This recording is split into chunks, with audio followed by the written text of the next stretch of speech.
rabbil alamin. Alhamdulillahilladzi hadana lihada wa ma kunna linahtadiya laula an hadana Allah. Allahumma salli wa sallim wa barik ala Rasulillah Muhammad ibn Abdullah al-qaimi bi umurillah wa ala alihi wa sahbihi wa man tabi'ahu wa nasarahu wa walah.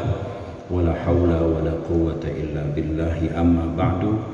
Faqala Allah ta'ala fil Qur'anil Karim, Bismillahirrahmanirrahim, Innal ladhina amanu wa hajaru wa jahadu fi sabilillahi lahum ajruhum inda rabbihim wa lahum yahzanun. Wa qala Rasulullah sallallahu alaihi wasallam, faman kanat hijratuhu ila Allah wa rasulihi fahijratuhu ila Allah wa rasulihi, wa man kanat hijratuhu lidunya yusibuha aw imra'atin yankihuha fahijratuhu ila ma hajara ilaih. Rawahul Bukhari wa Muslim fi sahihayhima. Sadaqallah wa sadaqa Rasulullah sallallahu alaihi wasallam. Hadirin jamaah salat zuhur Masjid Ukhuwah Islamiyah Kampus UI Depok, calon-calon penghuni surga semuanya yang insya Allah senantiasa Allah tambahkan keberkahan, Allah tambahkan kenikmatan, dan Allah tambahkan kebahagiaan. Alhamdulillah, siang hari ini kita diberikan cuaca yang lumayan sejuk sehingga kita bisa nyaman melaksanakan ibadah salat zuhur berjamaah, kemudian dilanjutkan dengan tafaquh fiddin untuk beberapa menit ke depan. Semoga keberadaan kita di tempat ini Allah Subhanahu wa ta'ala jadikan sebagai salah satu asbab yang memudahkan kita semuanya masuk ke dalam surganya Allah Subhanahu wa ta'ala. Hadirin yang dimuliakan Allah, masih dalam suasana Muharram, meskipun ini sudah masuk di akhir bulan Muharram, masih banyak kita jumpai di beberapa tempat majelis-majelis ilmu yang membahas masalah hijrah. Di antara yang sering diangkat adalah spirit tentang hijrah. Tetapi dari berbagai materi yang disampaikan tentang spirit hijrah, ada beberapa bagian yang ditinggalkan atau mungkin dilupakan atau mungkin tidak tersampaikan kepada kita, bahwa hijrah yang dilakukan Rasulullah Shallallahu Alaihi Wasallam bukan semata-mata Rasulullah ingin menyelamatkan diri dari ancaman orang-orang Makkah. Rasulullah Shallallahu Alaihi Wasallam ketika beliau menyampaikan rencana untuk hijrah berpindah dari Makkah ke tempat lain, terlebih dahulu beliau mendapatkan isyarat dari mimpi yang beliau alami, dan ini bisa kita baca di dalam salah satu karya Ibnu Katsir berjudul Al-Bidayah wan Nihayah. Di dalam kitab Al-Bidayah wan Nihayah, Rasulullah Shallallahu Alaihi Wasallam menceritakan bahwasanya beliau diperlihatkan oleh Allah Subhanahu wa Ta'ala beberapa pilihan tempat untuk berhijrah. Yang pertama, Rasulullah Shallallahu Alaihi Wasallam ditunjukkan satu tempat yang subur, yang masyarakatnya berprofesi sebagai petani, yaitu kota Yathrib atau kota Al-Madinah. Kemudian yang kedua, Rasulullah diperlihatkan negeri Bahrain, dan yang ketiga, Rasulullah Shallallahu Alaihi Wasallam diperlihatkan satu tempat yang mungkin tempat itu berada di wilayah Oman atau di wilayah Qatar. Hadirin yang dimuliakan Allah, lalu Rasulullah mengatakan bahwa saya memilih Madinah dibandingkan dua tempat itu. Tapi bukan berarti dua tempat yang tidak dipilih oleh Rasul itu adalah tempat yang tidak baik. Kenapa? Karena sesuatu yang diperlihatkan oleh Allah kepada Rasulnya pasti ada anugerah, ada keistimewaan, ada keutamaan. Tidak mungkin Allah memilihkan sesuatu yang buruk kepada Rasulullah Shallallahu Alaihi Wasallam yang memang dikenal sebagai kekasih Allah Subhanahu wa Ta'ala. Tetapi Rasulullah memilih yang terbaik dari semua yang baik. Artinya Bahrain ini baik, lalu tempat di antara Qatar atau Oman ini juga merupakan tempat yang baik. Hanya Rasulullah memilih tempat yang terbaik, yaitu Yathrib, yang kemudian tempat itu dirubah namanya oleh Nabi menjadi Al-Madinah Al-Munawwarah. Makna dari Al-Madinah itu adalah tempat terbangunnya peradaban Al-Munawwarah yang dicurahkan sinar cahaya Allah Subhanahu wa Ta'ala, sehingga kemudian istilah kota di dalam bahasa Arab disebut dengan nama Al-Madinah, Madinah Jakarta, Madinah Depok dan sebagainya, karena memang biasanya peradaban itu muncul dari kota, atau kota itu merupakan hasil dari perubahan atau peradaban yang dibangun oleh manusia. Hadirin yang dimuliakan Allah, kita juga harus melihat bahwa sebelum terjadinya hijrah, Rasulullah SAW memerintahkan para sahabat untuk hijrah terlebih dahulu ke Habsyah atau Ethiopia. Habsyah pada saat itu bukan negara muslim, bukan kerajaan muslim, karena Habsyah dipimpin oleh seorang kaisar yang beragama Katolik, karena pada waktu itu belum ada namanya Kristen, jadi beragama Nasrani, beragama Masehi. Ini juga menjadi satu isyarat bahwa tidak mengapa bagi umat Islam untuk bepergian ke negara-negara yang notabene secara formal bukan negara muslim. Umat Islam boleh pergi ke Amerika, umat Islam boleh ke Inggris, boleh ke Portugal, boleh ke Spanyol, boleh ke Eropa atau ke Amerika wilayah selatan yang masyarakatnya mayoritas bukan muslim. Dasarnya apa? Bahwa Rasulullah SAW memerintahkan para sahabat untuk pergi ke Habsyah. Apa yang menjadi pertimbangan Nabi? Yang pertama, bahwa Habsyah atau Ethiopia pada saat itu dikenal sebagai negara yang toleran. Jadi Rasul mengizinkan para sahabatnya untuk hijrah ke satu tempat di mana kebebasan beragama itu dilindungi oleh negara. Ada pertimbangan hak asasi yang dijadikan sebagai alasan oleh Rasulullah SAW untuk mengizinkan para sahabat hijrah ke Habsyah.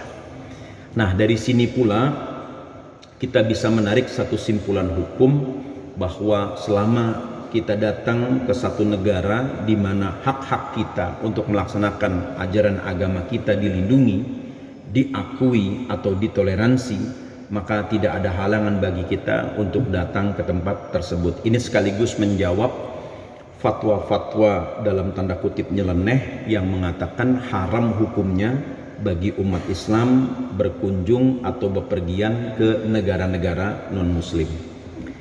Kemudian yang kedua, kita perhatikan dalam proses hijrah itu, setelah hijrah yang pertama ke Habsyah, Rasulullah SAW membangun komunikasi politik. Meskipun Rasul tidak ikut hijrah ke Ethiopia, ini bukan berarti Nabi tidak mau pergi ke Ethiopia, tapi ada alasan-alasan kondisional yang memaksa Nabi untuk tetap bertahan di Mekah, yaitu ketika orang-orang Quraisy, tokoh-tokoh Quraisy menetapkan kebijakan embargo perdagangan kepada Bani Hashim, keluarga besar Rasulullah SAW. Maka sebagai bentuk simpati dan empati Nabi kepada keluarga besarnya, beliau tidak meninggalkan Makkah dan tidak meninggalkan Bani Hashim yang ketika itu dalam kesulitan. Ini menegaskan betapa tingginya sikap solidaritas Rasulullah SAW, dan memang seharusnya seorang pemimpin punya jiwa seperti itu, ikut merasakan kesusahan orang dekatnya, ikut merasakan orang-orang yang dipimpinnya. Inilah jiwa dari kepemimpinan Rasulullah SAW. Beliau tidak lari dari tanggung jawab sebagai pemimpin kelompok pada saat itu. Beliau tidak lari dari tanggung jawab untuk memperhatikan keluarganya. Nah, dari sini kita bisa ambil satu kesimpulan bahwa orang itu kalau dia mau berjuang di jalan Allah, terlebih dahulu dia harus perhatikan urusan keluarganya. Jangan dia berbuat zalim, meninggalkan keluarganya dalam keadaan susah, sementara dia asik dengan niatnya, dengan obsesinya untuk berjuang di agama Allah atau memperjuangkan agama Allah. Kemudian pelajaran ketiga yang bisa kita ambil dari peristiwa hijrah itu, sebelum Nabi melaksanakan hijrah, Nabi membangun komunikasi politik dengan tokoh-tokoh masyarakat Madinah yang terangkum dalam Bai'at Aqobah 1 dan Bai'at Aqobah 2. Artinya proses hijrah itu bukan proses yang tiba-tiba terjadi, tapi hijrah itu sebelum dilakukan terlebih dahulu harus membangun kompromi, membangun penyesuaian, adjustment dengan tempat di mana beliau akan datang. Melalui Baiat Aqobah 1 atau Sumpah Setia Aqobah 1 dan Aqobah 2 itu, Rasulullah mengikat satu perjanjian bahwasanya masyarakat Madinah yang nanti akan terbentuk itu haruslah masyarakat yang punya ikatan kohesi yang sangat kuat antara satu dengan yang lainnya. Jadi hijrah itu bukan semata-mata kepentingan Rasulullah sendiri, tapi ada kepentingan yang lebih besar. Bagaimana nilai-nilai agama ini diamalkan, dipraktekkan, dan tidak berhenti sampai di situ. Bagaimana nilai-nilai agama ini bisa dilestarikan. Ini poin penting dalam hijrah. Maka dari itu yang disayangkan dari narasi tentang hijrah adalah kenapa hijrah itu selalu bersifat individual. Kenapa hijrah itu dimaknakan orang hanya ingin mencari kepuasan spiritual yang sifatnya personal. Kenapa hijrah tidak diarahkan untuk membangun ikatan kebersamaan antar kelompok-kelompok di dalam umat? Ini yang sangat disayangkan. Sehingga setiap kali kita mendengar kata seseorang dia hijrah, artinya dia justru teralienasi, terbuang dari kelompok, atau dalam bahasa gampangnya disebut outcast dari kelompok itu, dan dia tidak membangun ikatan antara satu dengan yang lain. Ini berbeda dengan Rasulullah Sallallahu Alaihi Wasallam. Artinya memang ada kajian yang harus kita dalami lagi, sisi lain dari hijrahnya Rasulullah Sallallahu Alaihi Wasallam yang harus kita pelajari, dan kemudian dari pelajaran itu kita ekstrak, kita ambil pesan-pesan penting dari hijrah yang dilakukan oleh Rasulullah Sallallahu Alaihi Wasallam. Bahwasanya peradaban, kemajuan dan kejayaan umat itu tidak bisa dibangun dengan semangat individu, tetapi harus dibangun dengan semangat kolektivitas. Pelajaran kelima yang bisa kita ambil bahwa selama ini kita beragama, terus terang kita beragama bukan membangun ikatan antara tokoh agama dengan umat. Jadi kalau kita lihat yang namanya ngaji kita ini baru sebatas posisinya adalah peserta seminar dan pembicara seminar. Ustadz, tokoh agama selalu diposisikan sebagai pembicara, bukan sebagai murabbi. Apa itu makna murabbi? Murabbi adalah orang yang mendidik dan merawat. Dia bukan sekedar menyampaikan informasi, tapi dia juga bertanggung jawab bagaimana informasi itu tersampaikan dan dipraktekkan oleh orang-orang yang mendengarnya. Maka dari itu Rasulullah Shallallahu Alaihi Wasallam sebelum beliau hijrah ke Madinah, beliau mengirim seorang murabbi yang bernama Mus'ab bin Umair. Mus'ab bin Umair ini bukan sekedar mengajarkan Islam, tetapi beliau merawat pemahaman keislaman orang-orang di Madinah ketika itu. Sehingga hubungan antara masyarakat Madinah dengan Mus'ab bin Umair adalah hubungan yang bukan sekedar bersifat fungsional, tapi lebih dari sekedar fungsi sebagai seorang da'i. Bahkan hubungannya sudah seperti hubungan keluarga atau hubungan saudara. Nah, beginilah sebenarnya gambaran ideal beragama, bahwa seorang muslim itu dia punya keterikatan dengan muslim yang lainnya. Seorang tokoh agama itu punya keterikatan dengan umat yang dibimbingnya. Tapi pola ini justru lebih sering kita lihat di dalam agama Katolik. Di dalam agama Katolik, seorang pastor paroki atau pastor yang membina satu wilayah itu dia kenal dengan orang-orang yang dibinanya. Dia punya kedekatan secara pribadi. Lalu kemudian ada kepercayaan dari orang-orang yang dibinanya kepada pastor paroki tersebut. Sehingga ketika pastor itu menyampaikan pesan agama, maka pesan agama itu langsung dilaksanakan dengan konsep sami'na wa ata'na, dengar dan taat. Beda dengan umat Islam. Umat Islam ini karena memang sudah lama larut dalam keterpecah belahan, pada akhirnya muncul ketidakpercayaan kepada tokoh-tokoh agama, apalagi ditambah dengan munculnya fenomena orang-orang yang tidak pernah mempelajari ajaran agama, orang-orang yang tidak pernah melewati pendidikan agama melalui seorang guru yang mentarbiyah, mendidik dari tidak paham sampai kepada pemahaman yang paripurna. sehingga pada akhirnya muncul ketidakpercayaan dan kita selalu terjebak dengan penggunaan kata oknum tokoh agama. Nah, inilah yang menyebabkan konsep hijrah di umat Islam itu tidak bisa mendorong umat Islam kepada kemajuan, apalagi kepada kejayaan. Kenapa? Karena memang kita sudah lama terkotak-kotak di dalam egosentrik kelompok, terkotak-kotak dalam semangat ananiah, egoisme dari pribadi-pribadi tertentu, sehingga pada akhirnya kita tidak seperti yang digambarkan di dalam Quran surat Ali Imran ayat 103, fa asbahtum bi ni'matihi ikhwana. Maka dengan nikmat Allah, yaitu dengan agama Allah itu, kita menjadi bersaudara. Artinya semakin kita paham ajaran agama, maka kita harus makin yakin saudara kita ini makin banyak.